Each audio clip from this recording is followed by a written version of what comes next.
I'm Benson Chan, co-founder of Strategy Things. I'm speaking with you here from CES 2024 at the IoT M2M Council booth. Today I'm speaking with Dr. Ali Sadri from Airgain. He's the CTO of Airgain. Dr. Sadri, can you introduce yourself a little bit more and talk a little bit about your company first? Of course. Thanks for having me here. I joined Airgain close to 3 years ago, 2.5 to 3 years ago. A little bit background about Airgain. Airgain was formed as an antenna company back in 2002. We were specialized on the smart antennas, embedded antennas, and in 2016 we went public, and we're now traded on NASDAQ. When I joined the organization, the organization still was focusing more on the components. Again, antennas, embedded antennas, automotive antennas, working directly with the OEMs and ODMs to integrate antennas into set-top boxes, the routers, gateways, and so forth.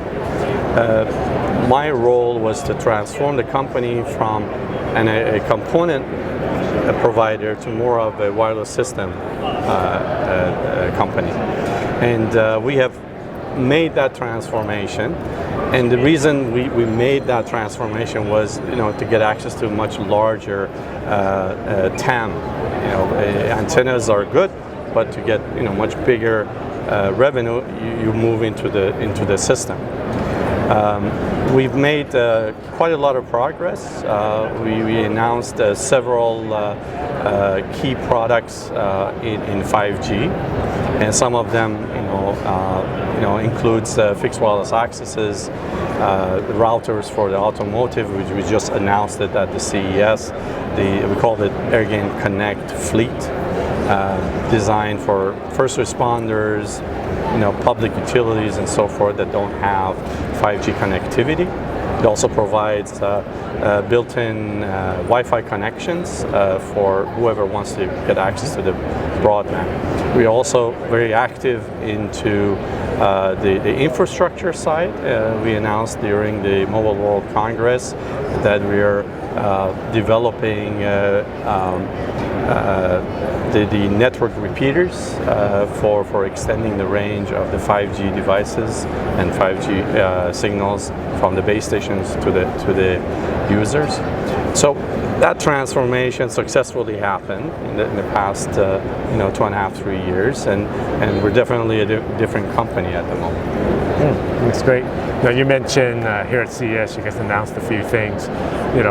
What are some of the bigger announcements that you guys are doing here, or where are you guys going with some of these new products? What new products are on the horizon? Where are you guys headed with some of these things? So when we look at what we're going to achieve, one of the mottos that we talked about earlier was we would like to simplify wireless systems for our customers. So the more we integrate from the components all the way to the systems and the network, the easier it becomes for our customers to deploy. So some of the things that we like to get involved is, if you think about the propagation from the base station on the cellular network all the way to the premise, we're active on the base station side with our massive MIMO antenna design. Then the signal propagation over the air, we want to extend that, especially in the 5G frequency bands. So we developed the network repeaters that extends the range of the 5G coverage.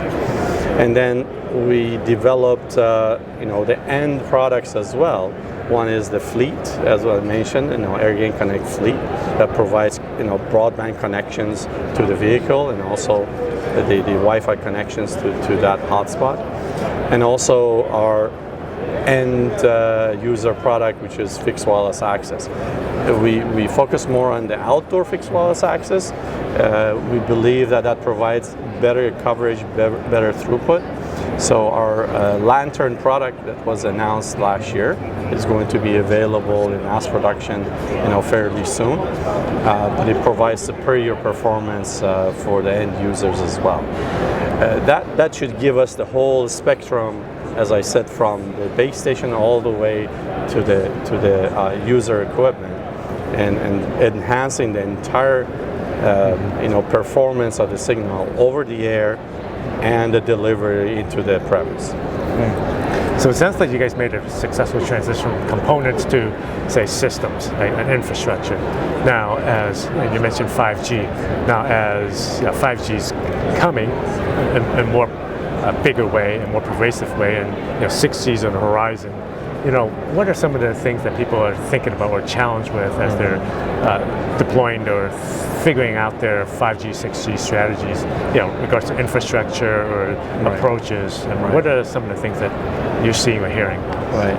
Thank you for asking that question. That's actually the core of our business is how to enhance, again, the performance of the 5G network, both for the MNOs and also for the end users. And that's also a part of the next generation of the cellular system as well. For 5G to be successful, we definitely have to think about the signal propagation, right? As we go up in the frequency band, the path loss of the signal increases exponentially as well.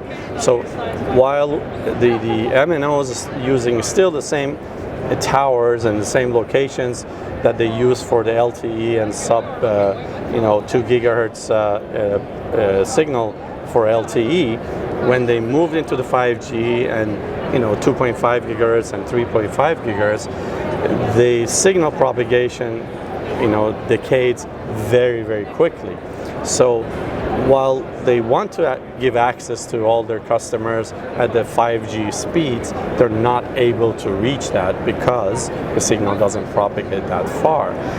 That's where we started to focus more on our network repeaters, a very sophisticated development that we worked on for the past 2 years, that we get the signal over the air, we clean it up, we do carrier aggregation, we cancel the echo, and we transmit it to the direction that we need to extend the range or get a better coverage. So our network repeater Lighthouse, for example, gives a massive improvement to existing 5G coverage for the user as well. Interestingly, the network control repeaters, or NCR, that's what we're building, and we call this Smart NCR for our Lighthouse product. That is going to be part of the 6G standards. So as an integrated part of the whole 6G, you have these additional network devices that will be controlled by the operator to increase the range by controlling the device as well. So we think that we're positioned in a very, very right time with the right product to solve some of the most difficult coverage issues for our customers. No, thank you for that. In the time that we have left, what are some of the other things that people should start to think about as you're coming up with some of these new areas? You talked about some pretty interesting things, but are there additional things that people should know? Well, generally speaking, everybody wants faster connections, higher throughput, longer range, and nothing comes for free, right? And the spectrum is not available, in many areas that we want to use that spectrum. So I know FCC is trying to extend the release of certain or auctioning certain frequency bands to allow, additional products to operate in upper 6 gigahertz or 7 gigahertz band, but these frequency availability are finite. I think eventually, at some point, we have to move into the much higher frequency band or millimeter wave frequency, and that by itself creates another challenge. As I said, as you go up in the frequency band, the path loss increases exponentially, and therefore the use of the repeaters become more apparent. So you need to put more and more of these repeaters to get a better coverage. And that's where I think 6G is looking at as well. And I think that's something that is a great opportunity for Airgain and our customers. And hopefully we can participate in that market as well. Well, Dr. Sadri, thank you. This is very interesting, and I learned some things. I really enjoyed our conversation. I know you're here at the show at CES. I hope you have a great show, and thank you for speaking with me. Thank you so much. Thank you for having me. Thank you.